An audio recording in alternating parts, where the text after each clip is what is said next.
Why did I? So this is mainly directed at all those parents who ask me, where are the technical skills in liberal arts? What is employable about anthropology? How do you get paid for psychology? And the last one is usually around, doesn't liberal arts just like dilute your entire experience? My response is basically the person ends up unpacking the courses differently and they end up falling in three main baskets that I found. One is a corporate sense where you start learning things which you can directly apply to situations that you feel are really necessary to your future or might be useful. Second is the academic sphere where you might picture a lot more research, a lot more experimentation, a lot more papers in your life. And then, of course, there's a marriage of both, where a lot of people take their research or academic interests and they turn that into something monetizable. Now, the way I see it, each course you take guides how you think and it narrows down where your interests lie. And once you found that one place where your interests really lie, then you can find a million ways to take it forward or even perhaps monetize it. So here's how that plays out at every semester. Every time you take a course, of course, you're not going to enter a course thinking, all right, this is what I'm going to learn. You can only connect those dots looking backwards. But once your semester ends, once you finish those courses for that semester, then you get a moment to reflect. You get to reflect on what did you like? What didn't you like? Is there something you want to take further? It also helps you think about, for example, all right, is there anything I can apply right here, right now, or maybe sometime in the future? All these thoughts sort of shape you. And once you find that right little mix, then you can take it forward. Now, here's what my right mix looked like. When I first pursued psychology, I just thought it was cool. I thought it was the last thing I had forgotten, or at least I hadn't been able to take in like 12th grade. And I knew sometime between then and now I was going to take it. So I entered it. And as a result, it was my expose into research. I started learning about experimental designs, how to build my own experiments, how not to shape my own results. And of course, I learned a ton in terms of theory of mind, nudges, biases, etc. All of these were the things which I took out of my courses. Now, during my reflective phases, I realized that's not just purely where my interests lay. I realized there was something more. I realized I was inexplicably drawn to anthropology.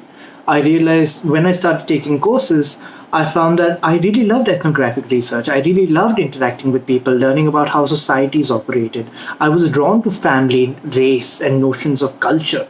And that was something I wanted to get into. Though that was what I started focusing on.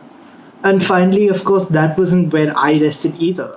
I realized one of the missing pieces of the puzzle for me was that I wanted to learn how to create value. I wanted to learn how to channel my creativity to actually create something and perhaps turn that into a business. And that's exactly what entrepreneurship got me.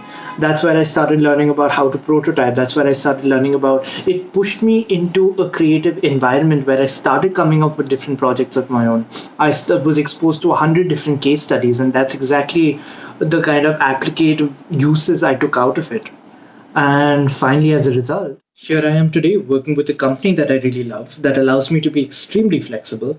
And the first thing they asked me upon joining was that, hey, we want to create a new product or service. Help us figure out what that is. And the first thing I did was I started channeling all my qualitative research methods. I started channeling how to interview people, whom to interview, what kind of broad questions to ask, all the things I started learning in my undergrad days. And I started interviewing people. I found there was a need. I think there was a need. And then I started channeling my prototyping skills to actually create a prototype of a website and see if people actually register, try to see if people actually find there's a need for this. And as a result, I was able to save a lot of money. And within a couple of months, I was able to get a data-led way of seeing, is there a market need for this? And now soon we're going to host a service for that. In my learning journey, I took all the courses that interested me. And of course, I didn't know what I'd be getting into on day one of my courses.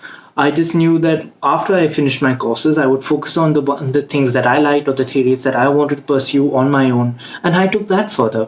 I know that 100 of my peers would have done something differently. I'm sure they would have, for example, focused a lot more on theories. And maybe that was what interested them. And that's what they might pursue in their masters. Do you see how all of this boils down to just this method of how you want to learn, how you want to focus on what interests you or what doesn't interest you, and like tailor how you move forward accordingly? I don't see that as a dilution of what I learned. I see that as us picking up exactly what we want to pursue further. That's the entire point. And so, yeah, that's why I chose to take psychology, anthropology, and entrepreneurship in my undergrad days. I hope this gave you some food for thought in terms of what your learning journey can be like. And if you feel like this could benefit anyone else, do share it with them, yeah? Till then, look out for next week. Ciao.